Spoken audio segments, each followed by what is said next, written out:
Итак, вернемся к ЦИКу. То, что там сегодня происходит, мы увидим, получим новый состав ЦИКа. Какой он будет, нам, конечно, всем не безразлично это. Да, насколько новый вопрос оказался большим, потому что президент, к сожалению, обратно почему-то предложил Шайлдабекову в члены ЦИК.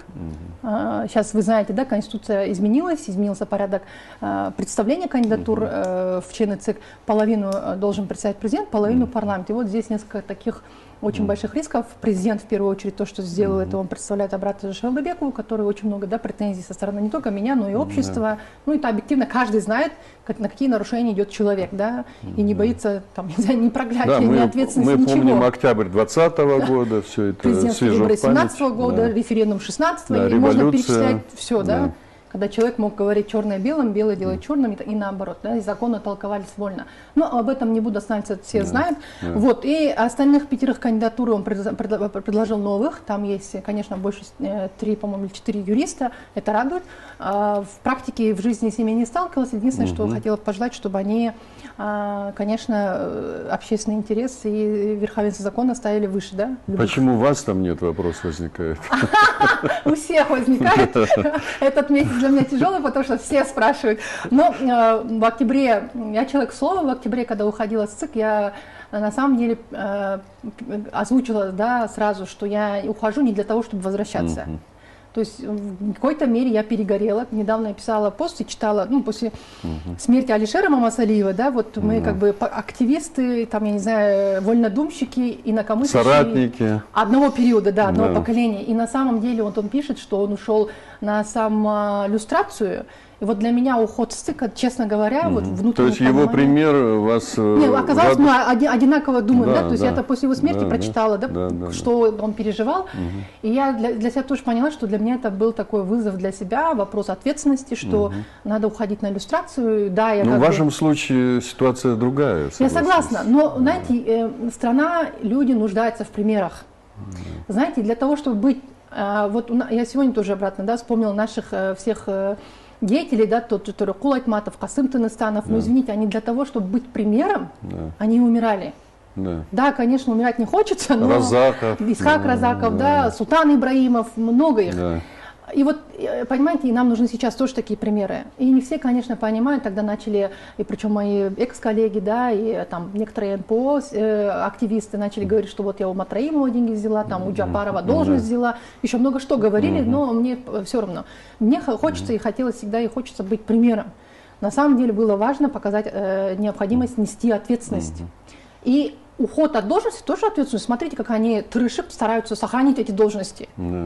Отказ, не каждый готов отказаться, а я готова отказаться, потому что это ответственность. Вот, поэтому я не хотела возвращаться, и это моя публичная позиция, она не изменилась, поэтому как бы и не было стремления. Вот, касательно тех, которых сейчас предлагают, мне, конечно, очень жаль.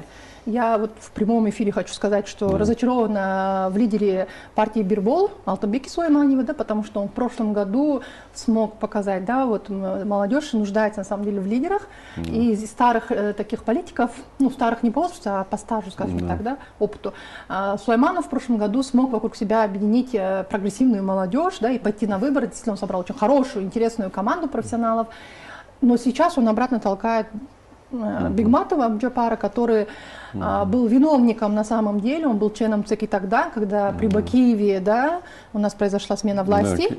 К нему тоже очень много претензий. Он также продолжает быть членом ЦИК и в октябрьских, да, то есть он помогал защищать Шайлдабековой, этого Мекен Кыргызстан, там Беримдек и всех нарушителей, помогал. То есть и здесь у нас обновления не происходит? Нету, да, и Сулайманов почему-то обратно, я понимаю, да, друзья, там однопартийцы, но, извините, предлагайте из новых, из молодых, из креативных, я не знаю, у нас в Кыргызстане много тех, кто разбирается в выборах.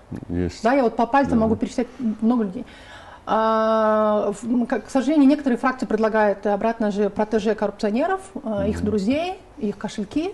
Некоторые фракции, конечно, предлагают новых лиц, но вот парламент, несмотря на то, что он единственный представительный орган власти, он должен был представить весь спектр электората нашего, да, то есть у нас есть женщины, молодежь, там ЛВЗ, мигранты, там этнические меньшинства, и парламент, на мой взгляд, выдвигая кандидатуру, он должен был представлять интересы всех групп.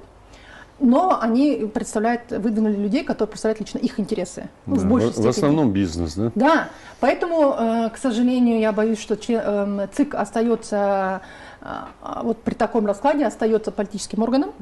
И если вот наши депутаты и наши власти, я не знаю, да, президент это его команда делает, да, насколько они доносят, но если не будет к выборам доверия, Да. к результату доверия, Мы знаем, во что это может вылиться. да, ну и к избранной власти тоже не будет доверия. Конечно. Грош цена, понимаете, этой победе. Это все-таки независимый орган, Да? нужно Мы понимать. видим опыт Атамбаева,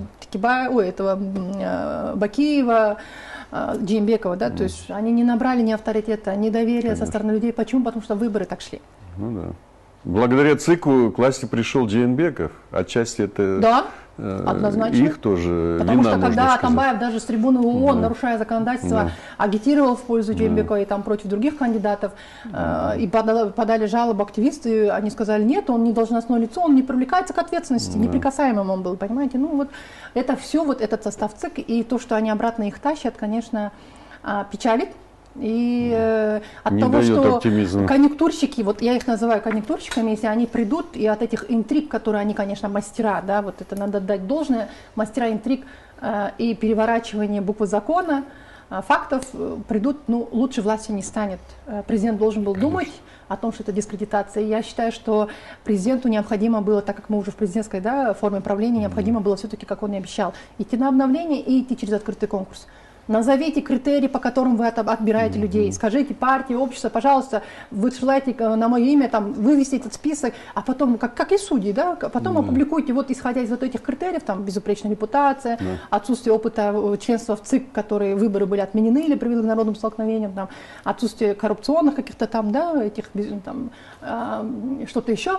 Вот мы их отобрали. Тогда было бы понятно, но, к сожалению, обратно же, да, то, что президент обещал открытый конкурс, обновление, не в полной степени реализуется. И, конечно, он постарался, да, 5 человек от него идут новые лица, но с парламентом тоже надо общаться. Ну, нельзя частично очищаться, да? Да. То есть полумерами Ложка двигаться. дегтя портит Да, бочку меда. Конечно, конечно. Понимаете? Поэтому Да. И нашим, и вашим здесь никак нельзя, не получится. Да. И я думаю, что прогноз, к сожалению, да, мои прогнозы с вами. Да, ваши прогнозы оправдываются, которые были к высказаны в сожалению. этой студии. Да. Но я боюсь, что парламентские выборы, вот этот состав, который хотят сейчас обновить, или старый, если сохранят, все равно обратно закончится скандалом. Потому что на выборах очень важно, во-первых, верховенство закона, во-вторых, открытость и, самое главное, конкурентность. Если нет конкуренции среди политпартий кандидатов, Конечно. ЦИК будет обратно оправдывать провластных, загнобить инакомыслящих, как я, то это обратно приведет к народным волнениям. Однозначно. А нам это не нужно. Вот на Это самом мы уже деле, проходили. Да, и это откат назад, экономический ни к чему спад, хорошему не это приводит, к сожалению. Я противник этого, да, поэтому важно уже сейчас здесь на самом деле привести честных, чистоплотных, порядочных людей с хорошей репутацией профессионалов, и таких много. Да. И тогда